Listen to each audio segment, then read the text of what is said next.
Kamila Valieva has officially left Eteri Tutberidze. She is no longer with Team Tutberidze and has moved to the Navka camp. She will be under the coaching of Svetlana, who coaches Mark Kondratyuk and who used to coach Alexandra Trusova. On that note, it's up in the air at the moment as to where Alexandra Trusova is training. As we know, she was with Eteri and then moved to Plushenko and then moved back to Eteri and then moved to Svetlana. Now it seems like she's in between Plushenko and Eteri Tutberidze, but I guess we'll just have to wait and see. I think at the moment she's just focusing on her new baby and her husband and just getting back to skating in general. Kamila's decision has, of course, been criticised by none other than Tatiana Tarasova, who says, "It's quite an unexpected decision. People don't leave Tutberidze. She's an excellent coach. So I don't believe the switch to Sokolovskaya will help her return to competitive sports." I'm so sorry about my pronunciation. She goes on to say, "What happened? Didn't she take Valieva back? Or did Kamila make this decision on her own?" Now, this is a very interesting decision, considering the fact that Kamila is nearly finished her 4-year ban. In December of this year, she will have done her 4 years of being suspended from sport due to her doping in the Olympics. And I guess it's all up in the air right now as to whether Kamila will ever come back to competitive figure skating. There's a big possibility that none of the skaters might be able to skate at the next Olympics. As we know, for the upcoming Olympics in Milan 2026 in March of next year, only a very select group of Russian skaters are allowed to skate, and they are of course neutral athletes. I think it's very generous that the Russian skaters are allowed to compete at all, considering the fact that Russian patriotism and politics is so intertwined with figure skating. However, of course, if a skater doesn't have any ties to, the Russian military, Russian politics, and has stayed neutral, if not in support of Ukraine, then I suppose they should be allowed to compete as long as they're under this neutral title. Speaking of Adelia Petrosian, she has officially qualified for the Olympics next year and will be competing in Milan. She is definitely a favourite to win, and I think unless something goes horribly wrong, she probably will win.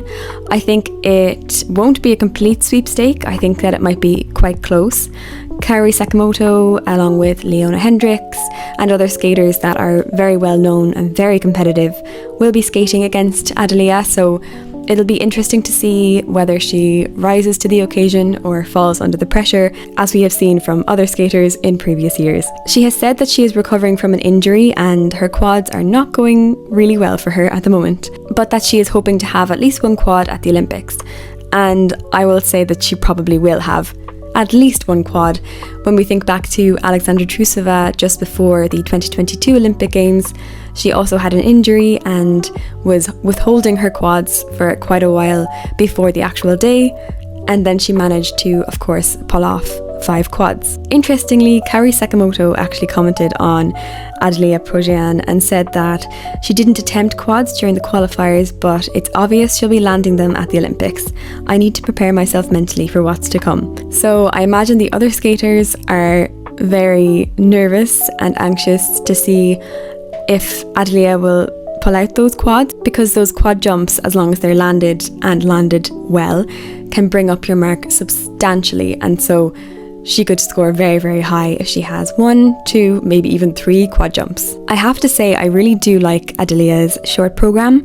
It's a Michael Jackson themed program, and I thought it was just very tasteful. I really enjoyed all the little references to Michael Jackson moves and dancing, and I don't know, I just found it a really enjoyable short program in comparison to other short programs that have come out of the Tutberidze camp, which can sometimes be a little bit boring, in my opinion. However, I really enjoyed this Michael Jackson piece, and let's see what happens at the Olympics. Who do you think is going to win? Speaking of the Olympics, Anna Shcherbakova, the Olympic gold medalist from 2022, has recently spoken about her relationship with food. She said, "I've had a complex relationship with food, but the coaches didn't monitor our diets. They didn't check our plates. It was on each athlete's personal responsibility."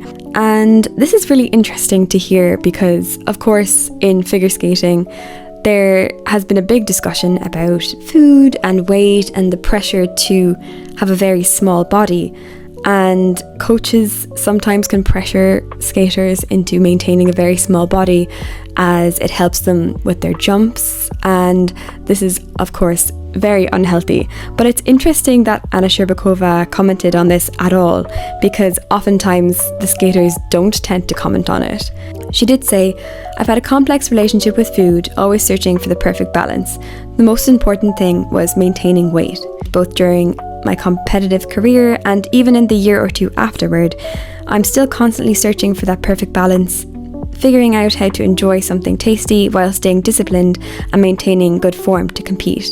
She also said that after her Olympic performance, they had access to this 24-hour cafeteria, and she said that one night they all went there as one big group and ate ice cream. It was a fun memory.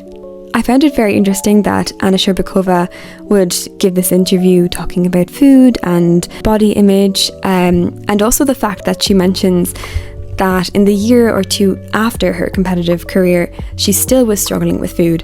And this reminds me so much of Evgenia Medvedeva. As we know, she struggled with an eating disorder and was very, very open about that, which was very refreshing. Interestingly, Anna Shcherbakova also said, "When I faced a tough period in my career, my parents suggested finding a sports psychologist. At the time, I took offence to the idea and refused outright, but looking back, I think it was the right decision."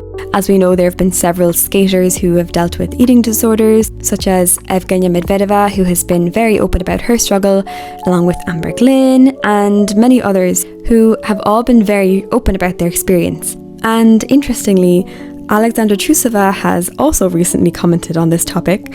When she was at a meet and greet, someone asked her a question about nutrition, and she said, "I don't believe that strict restrictions lead to anything good. I prefer the approach of intuitive eating. This doesn't mean you can or should overindulge in unhealthy food, but completely eliminating it can result in serious binge episodes.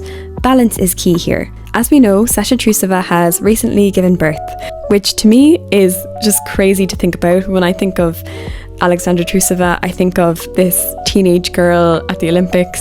So to think that she's having her own child now is crazy to think about, especially after the Olympics in 2022. I'm really happy that Trusova has found something that makes her happy again and that she has her little family, and I'm hoping it stays that way.